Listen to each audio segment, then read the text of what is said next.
first question is, did you see an opportunity for Venezuela with this military, presence in the Caribbean, all this pressure, international pressure?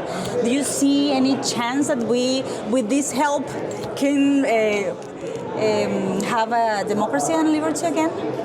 Oh, look, I'm not an expert on your domestic situation, but from my view from afar, I could sense that the country is ready for a change, but you can hardly, criticize people who experience so many years of dictatorship. They're not willing to go to the streets, knowing that they will be met not just even batons, but most likely by bullets. So the way I see the situation in Venezuela, the same way as in Russia and in many other dictatorial countries, I don't believe Maduro is legitimate. I don't believe Putin is legitimate. And if you have a legitimate regime, especially in case of Maduro, it's a leader of the gang already indicted in America for narco traffic, drug trafficking. So in my view, that any American action against drug dealers, no matter whether these drug dealers are just cartels in Mexico or cartel with official office in Caracas, it's welcome. And I think that free world should stop being shy, using force against regimes that are at war with us. They are at war. I mean, it's absolute nonsense to hear just, can we use force? They are at war with us. Putin, Xi Jinping, Maduro, North Korean. The war could be in different forms. The war could be hybrid, while Putin buying, votes in many countries, influencing political life and pushing his agenda, or attacking Ukraine, or just bombing Syrian cities. So at the end of the day, let's be honest. We want to see democratic transition, and nobody can say anything about people of Venezuela being lazy in pushing this outcome. You guys won the elections, and he said, "I'm staying." Next year will be 250th anniversary of the Declaration of Independence in America, which clearly stated that this is the right of people to rise against tyranny.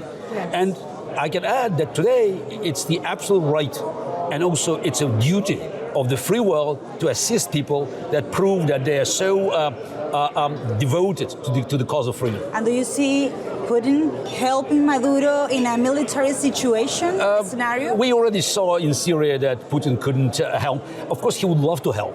But clearly, thanks to heroism of Ukrainians, the massive sacrifices they made by demolishing Putin's armies, Putin has them tight now.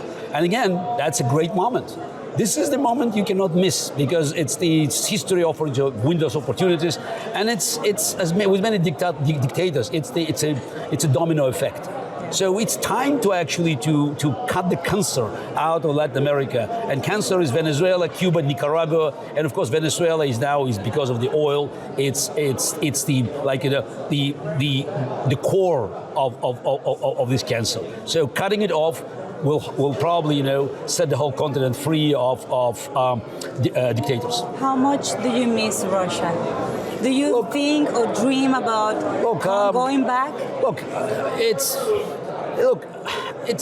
It's not an easy question, because it's a long time. My kids, born and raised in New York. I think it will be my duty to actually help my country to go back to normalcy, to rejoin the family of civilized nations. Whether I can do just some regular work that I move back, unlikely. But I believe I have to do whatever I can to have my rights to go to visit it. Basically, my mother is buried in Moscow. Never been on her grave, and I think the future of Russia will also influence the outcome of the global battle between freedom and tyranny. And the battle front now it's going across the world. It's China, Taiwan, of course it's Ukraine, which is the main battlefield, of course it's Venezuela, and we just have to take every battle as of our own. So that's why we're here, Masi from Iran, Leo from Venezuela, myself from Russia, because dictators are together, we have to be together, but we also have to rally the free world. We have to make sure that the free world understands enough of words, time for actions.